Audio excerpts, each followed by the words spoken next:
thing. The look at, you know, his eye, he just looks a little softer. He's also noticing flies now where he didn't notice flies before. Like he was that tight and bothered that it didn't even matter that there was flies crawling, you know. Hey everybody, welcome back to another video. This is part 2 of working with Jasper, who unfortunately bucked his rider off recently. And if you haven't seen part 1, you might want to go back and watch part 1 of this series. In part 1, we learned that Jasper is pretty sensitive and pretty reactive to things. We hadn't saddled him up yet, and we're going to see if we can find any more areas of Jasper that we need to kind of increase his understanding of pressure and raise his tolerances a little bit so that he doesn't go to bucking as his first resort. So let's jump into this video. You know, it's like if I was sitting on him, I just decided to go, "Hey Jennifer, how are you?" You know, like, well then it'd blow him up and I'd get bucked off. So the point is to do this in a low risk, high reward situation. So a couple more tests of the rope, then we're going to saddle him up.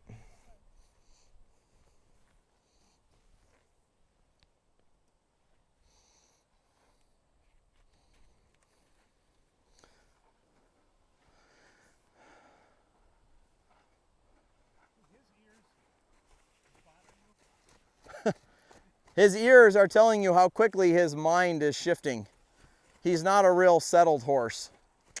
He is a sensitive horse, and he's always going to be a sensitive horse. You're not going to change that by doing what I'm doing. But what you will do is you'll raise his tolerances. You'll be able to handle it a little bit more by being this way with him.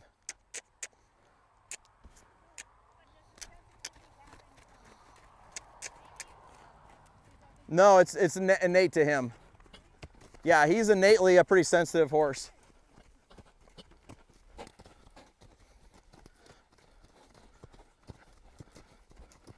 And this is what I mean. Now, this isn't a sensitive area on him, but this is why he bucked so hard. Is he felt tight through his rib cage and his barrel. And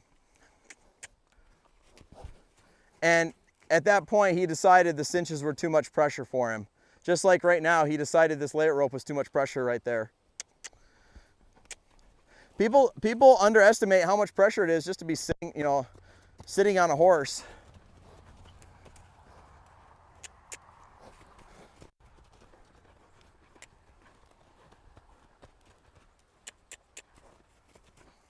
So he's trying to stop, and he needs to tolerate this in motion.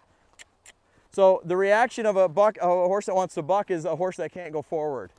So I'm releasing him there on forward, not on stopping. That's a really key colt starting lesson. So anybody watching this that starts colts, you got to release them on forward, not on stopping. Where almost everything else today, I released him when he would settle and get quiet. I would release him. Here, I'm releasing him in motion. There's a difference. So I'm very deliberate, very intentional with wherever I release a horse, because we all know the saying to be true, it's the release that teaches. So he learned to move forward under that pressure. And that's what happened, what kind of failed on you, the system that failed when you were riding him and he blew up, was he couldn't go forward anymore, you know, with that.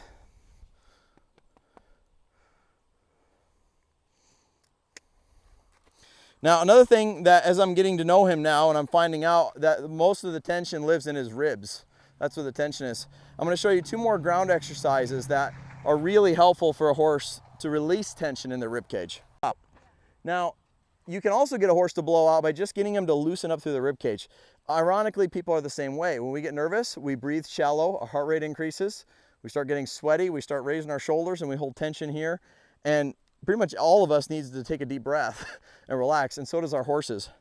Okay, and so the way we create that with a horse is doing a little game that I have a lot of videos on called the 3-circle game. Now that is pretty easy for him to do at a walk, but I'm going to see if he can start to hold that at a trot. Because we haven't heard him make that noise yet today, have we? So as we're doing this with him, just kind of listen and see if he'll start to unlock through his rib cage. He may or may not. If he doesn't, it means he hasn't released tension. Not that Ryan didn't know what he was talking about. You know what I mean? He will blow out when he relaxes enough to blow out. So there are levels of relaxation. And you didn't have a high enough level of relaxation that day when you trail rode him to be safe on him.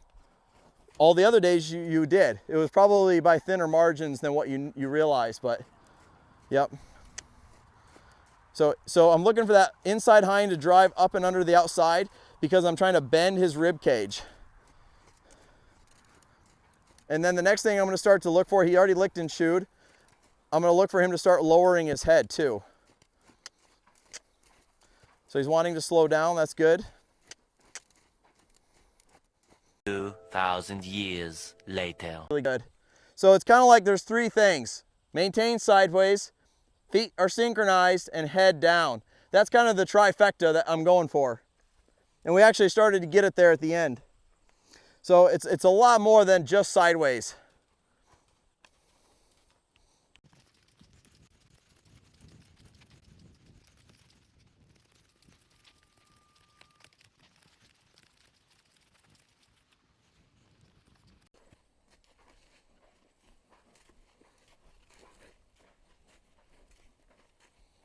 There we go.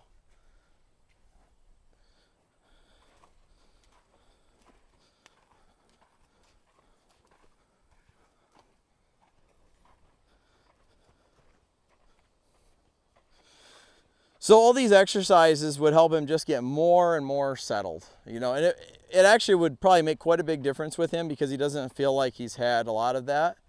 Like I feel like there's some decent results today of just how he wants to put his head down. Like say even now he's choosing to go down there now because he found relief there throughout the session. So it's becoming a more and more positive thing. The look at, you know, his eye, he just looks a little softer. He's also noticing flies now where he didn't notice flies before.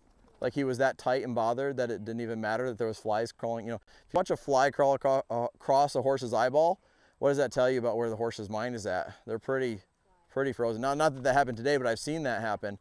And so even now that he's just being more aware of flies, is a kind of a positive sign in terms of him being more present.